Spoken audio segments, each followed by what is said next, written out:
In New Jersey, if a contract is not written by an attorney, there is a 3-day attorney review, inspections, expenses, another real estate contract, the buyer, the seller, legal description. Of course, you have to include a legal description subject to the buyer's approval. Balance of the purchase price, attorney review clause, effects. Next, damages. Right after that, judgments, lawsuits, payoffs.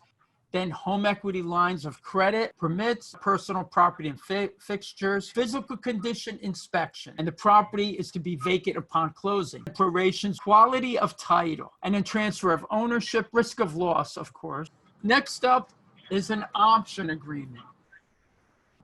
And you folks have heard me talk in the past quite a bit about option agreements. It's one of the best tools you can ever use in real estate. When I sit down with people, I explain to them, this lease is pretty tough. You're going to see that as we go through it. Every item in here that you're going to be scratching your head and say, what the heck is that in there for? I have a story for. And I will be happy to tell you the story. And we both laugh, but it's true. We have a story why it's in there.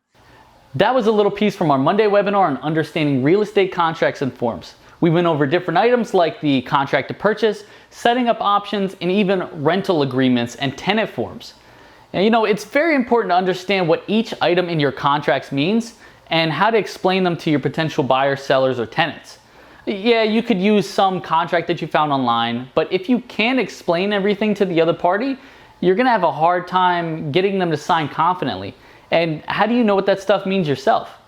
If you missed Monday's webinar and you're a member, you can go to www.mreia.com to catch up on the webinar and any others that you may have missed. Anyway, don't feel too bad. We have another webinar continuing our explanation on real estate contracts and forms coming up this Monday, July 6th at 7 p.m. Make sure you mark it on your calendar so you don't forget. Head over to mreia.com to register and take some serious action today. We'll see you online.